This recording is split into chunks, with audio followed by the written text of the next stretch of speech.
Hello, welcome to GrumpyPixels episode 3.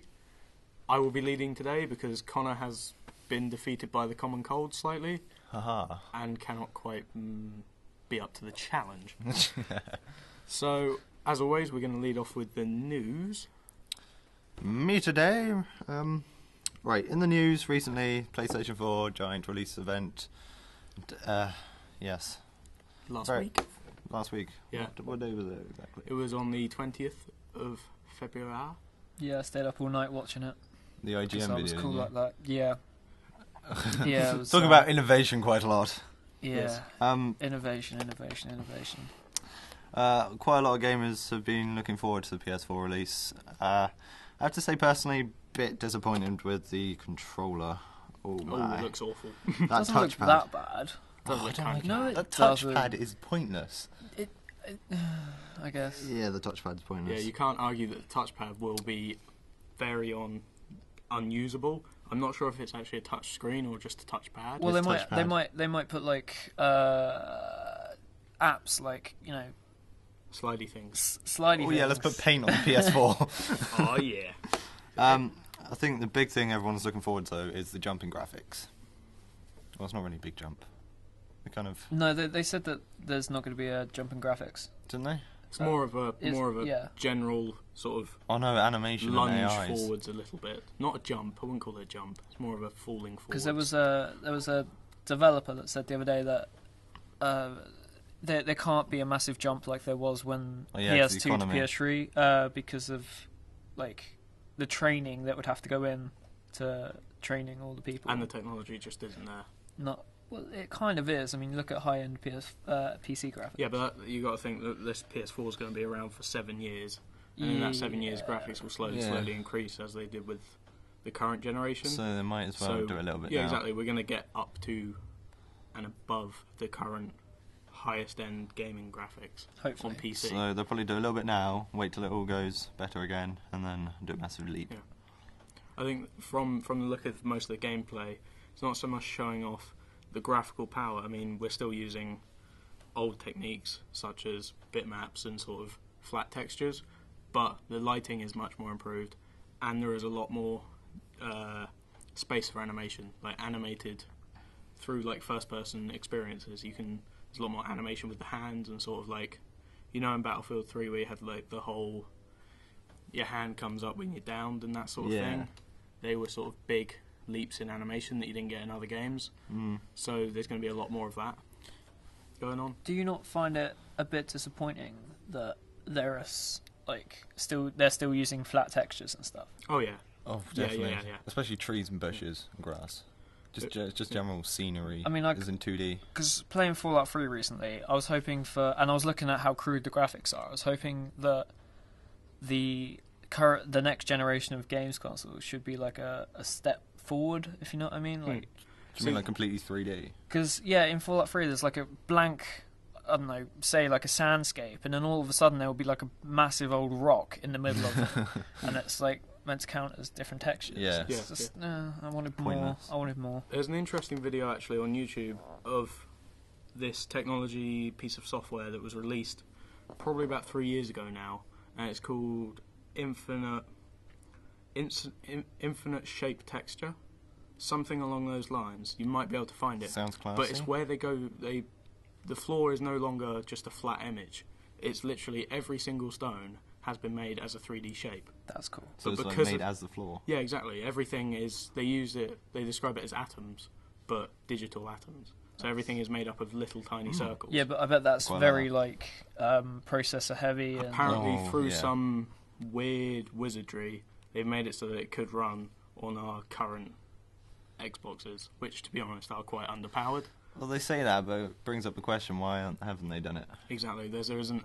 Apparently, it's due to lack of funding. Manpower as well. Manpower. The people, like everyone's got to go in there. All the different like shaders and graphics designers and all that have got to go in and do every single one of those rocks. So if you think about it, it's cheaper just to lay a flat, flat ground. The way they got around that with the tech demo, although it wouldn't work for a full game, is they basically went out, picked up loads of objects like rocks and stuff, scanned them with a 3D scanner, and then literally put them into the game without any sort of modification. I kind of make it quite realistic. That's clever. It makes it realistic, but it also limits the amount of artistic innovation you can put into a game. Yeah, like futuristic because games. it's all just going to look too real, and then you'll be like, actually, this just looks like outside. Why don't you go outside? Instead of, wow, this looks really interesting. I never see this anywhere else in the world. There's your PR campaign to get kids outside. Like the penis rock from San Andreas. Oh, God. Another worry, though, that game companies have are too much social side coming out with the PS4.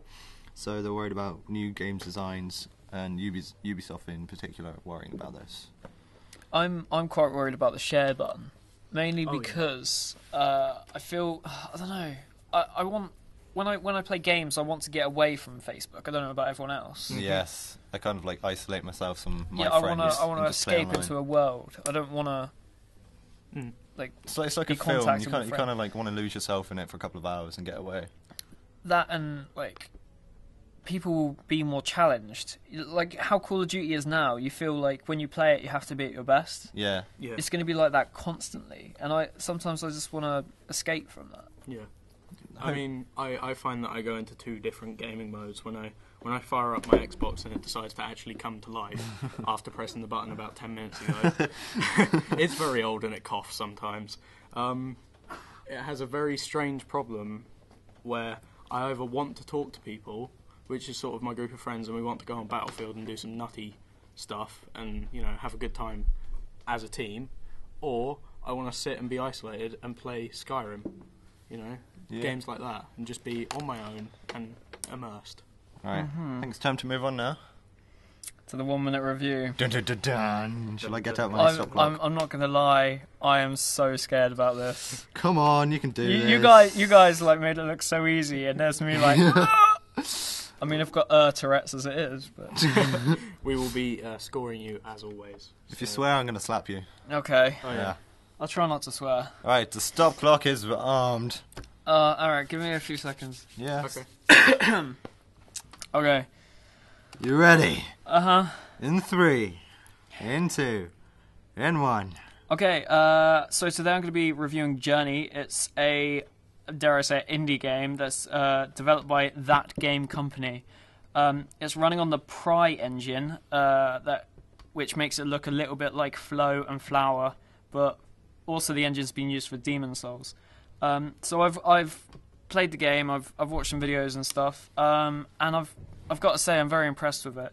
The sand physics, because it's set in a desert, are just phenomenal. Like it looks like sand, it plays like sand. When you jump around, sand like flies everywhere. It was released on the 28th of August 2012. It received 9s from basically all review companies. And one of the coolest things about it is the music changes depending on whether you're depending on your actions. For half the game you play on your own, and the rest of the game you play like multiplayer with someone you don't know, and you contact via beeps. It's really cool. 1 minute 3. I think you did pretty well. That's 1 minute point 3, dude. Oh, yeah. Yeah. I think that went well. That went very well. I do like that. Well done. I'm well out of breath now. I'm sweating. That sounded like one whole breath. I think the usual assessment of would you buy it doesn't really affect me for this game because I want to buy it anyway. Oh, I just haven't got around to it. I really want to buy it. You know, you did well, just like selling it to me extra. You know, putting it all the facts I need in one little tiny little box. Bite size. When I edit this, I usually put like videos of it so you can see how amazing the graphics look on it. Absolutely You started amazing. this, was it Resistance of Man and the window graphics? Yeah, but the Resistance Fall of Man was amazing for me because when you shoot windows, like the physics when you shoot the windows are like nothing I've ever seen before. Your excitement was when ridiculous. I first played it, I was like, oh, this is amazing. And you get games like Call of Duty where you shoot it a few times and it just smashes. Yeah. Whereas this game, you could actually see the bullet holes. Yeah. It's small things like that in games make me love them. Yeah. Dare I say, you got me interested in them and all. We were just sat there shooting windows instead of doing the campaign. Yeah, it was good fun. Right, we're going to move on to your game Hold of the on, week. we have to Rebel. rate you first. Oh, have you? Oh, yeah, I haven't rated you, have I? Oh. Go on, then. I would have to give you an 8 out of 10. 8 out of 10. I think that's fair. Mostly because you were sort of mid-sentence when we sped you along to finish. Yeah, I'd say about 8 as well. 8 out of 10. I like that. I'm cool with that. Yeah. Yeah. Okay. On to my game of the week. I thought I'd go for a very sort of... It's current generation, but it is pretty much as old as you can get within our generation. It was released on the 8th of August 2006, and it is Dead Rising. Now, this is... that game. Yeah. It's got a bit of a cult following. Yeah. You know, I have to say. You know, it's one of those arguments for our games slowly getting less and less imaginative. Because only a year after that we had BioShock, you know? BioShock still considered beautiful. One of the best games on the current generation. I think 2008, to me, was the best year of games to come out for this current generation. I mean, you had GTA 4, you had Fallout 3. I think BioShock came out in 2008 for the PlayStation, I think, definitely. Mass Effect. Mass Effect, 2006. Mass Effect 2, I think, was 2008. Yeah, all of these amazing games that just spoke to us and made us want to buy a PS3 or Xbox or whatever. Yeah. I think the reason why I picked Dead Rising is because at the moment I'm sort of stuck in a gaming rut. You know, there's nothing really else out that I want to go out and buy. Far Cry 3, maybe. You know, I've got my list of games at home. Been switching between Halo 4 and Battlefield 3. Kind of wanted something else to go back to something better. So I started playing Dead Rising again and realised how fun and how nuts this game is. I mean, developed by Capcom, and within Capcom there's different studios, and this is developed by the same studio who did Resident Evil 1, 3 and 5. So it's got quite a good zombie heritage, you know, in there. And also, I just love, on the front of the box, it just says something along the lines of, this has got nothing to do with George A. Romero's Dawn of the Dead. Please do not think this is licensed by them. It's just like, it's the brilliant. Same game. It's just a game version of that film. The game content and everything, just healing yourself with, orange juice, smashing people with chairs, golf clubs, anything you can find in a mall. Oh my god. It was just... My friend first showed me, I think it was on the PC. Did it come out on PC? No, it was Xbox only. No, it was Xbox. Yeah, it's a shame because I'd never owned an Xbox, but I did get. I was excited so much while watching videos and playing around my mates' houses for this game. Like, went out and brought the second one, and it was like the worst decision of my life. Oh yeah, it is awful. They missed so much Absolutely of what awful. made the first game brilliant, and what made it intense was the fact that you only had 3 days to do this, you know, and you could fuck up the ending, and you could end up with, you know, it wouldn't just say game over. I mean, it could if you lost main characters and stuff, but you could continue on anyway. You could still try and recover it, even if the main characters die. Wasn't you failed the mission? It was you failed the mission, but carry on anyway. So it was a bit like Heavy Rain in that aspect. Basically, you can lose everyone and still complete the game. Which you I just get brilliant. an F ending. That's really cool. There are some points in the game when you're like doing really, really well, and then one man dies, and you have to skip back to a checkpoint, which is like miles behind. Yeah. And this is where you just rage and quit a game. See, it's to me one of the best zombie games ever made, other than Resident Evil 4 and Resident Evil 1. Mainly because every single other zombie game out there, with the exception of zombies, I like that too, is just so naff. Look at Dead Island. Loads of people like it. It's got a cult following, but I absolutely hated it just because, I don't know, sometimes I like linearity in my games. I haven't played that game, and all I've learnt about it is that there's some zombie which is topless, and a bunch of people got pissed off about it. Oh, really? Oh, right, yeah, that's literally all I heard about it. Only on the PC version, they released... It's the same sort of thing that happened with San Andreas, where they wanted to include something they weren't allowed, so the developers gave them a mod that they could put on to get topless women. So that's all I've heard about the game. Oh, really? So it's ridiculous. That's interesting. There was a massive sort of legal thing about it, so it was kind of annoying. But I really like that game, but for the completely different reasons that I like Dead Rising. I like Dead Rising because it's over the top, and it's got that sort of really B-movie horror film aspect and it's kind of it. like free roam, do what you want until you feel like doing a mission. Yeah, exactly. Whereas Dead Island, same sort of aspect, but it's trying to be serious, but doesn't quite I also hate the fact that Dead Island was a first-person shooter. I hate first-person zombie games, mainly because... And also the fact that your weapons deteriorise way too fast. Oh, yeah. But I just really don't like first-person zombie games.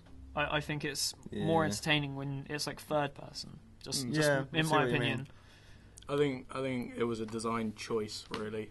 I think for claustrophobic atmosphere to make it first person, so you can't check what's behind you when a zombie's trying to eat your ass. It's getting more of a scare factor if you're in first person instead of third person. Not that it is a scary game at all. No, but it's trying to make it. Look at some of like the more scary games. Like, I mean, I found personally, being a bit silly here, Resident Evil 4 really scary. And you look at Dead Space, which is also third person. They're two of the best games I've ever played.